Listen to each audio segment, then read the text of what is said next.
Баршаңызға сәлем, менің берекелі асханама қош келдіңіздер. Бүгін сіздермен үй жағдайында үйде бар заттардан дайындалатын өте дәмді ерекше пирогтың жасалу жолымен бөлісетін боламын. Ол үшін мені видеомды соңына дейін қараңыздар. Ең алдымен 4 жұмыртқа, 1 пиала шекер қажет болады. Шекерімізді аз-аздан қоса отырып, шекері ерігенге дейін көпіршітіп, жақсылап араластырып аламын. Достар, менің арнама тіркеліп, қоңырауша белгісін басып кетуді ұмытпаңыздар. Менің видеом ұнаса, астында комментарий бөліміне пікірлеріңізді жазып қалдырыңыздар. Шекері ерігеннен кейін 1 пиала сұйық майымызды құйып, 1 пиала жылы айранымызды құйып, барлығын жақсылап біркелкі болғанға дейін араластырамын. Қажетті заттардың барлығын астында описание бөліміне жазып қалдыратын боламын. Сол жерге сілтемелер қалдырып кетемін. Достар, қажетті рецепттер болса алып қолдануларыңызға болады.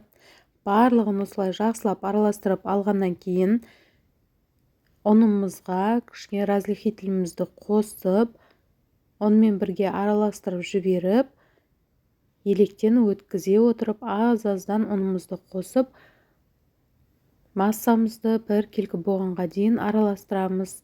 Қатты қоюды, сұйықта болып кетпеу керек. Ұнымызды осылай араластырып аламын.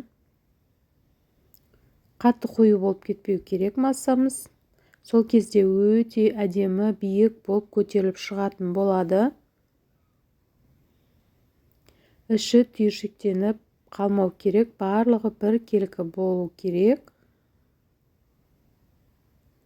Біздің массамыз дайын болып қалды. Массамыз дайын.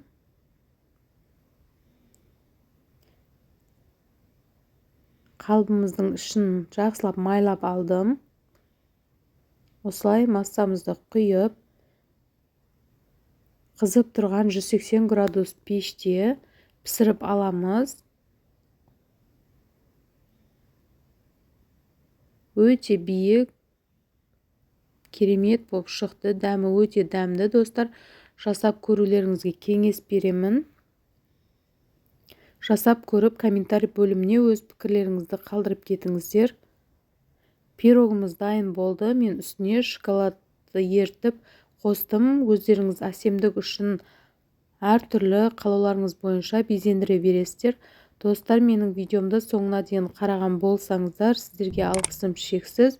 Келесі видеода сіздермен лепешканың жасалу жолымен бөлісетін боламын. Өте дәмді, керемет болып шығады. Жұмсақ болып шықты. Жасап көріңіздер.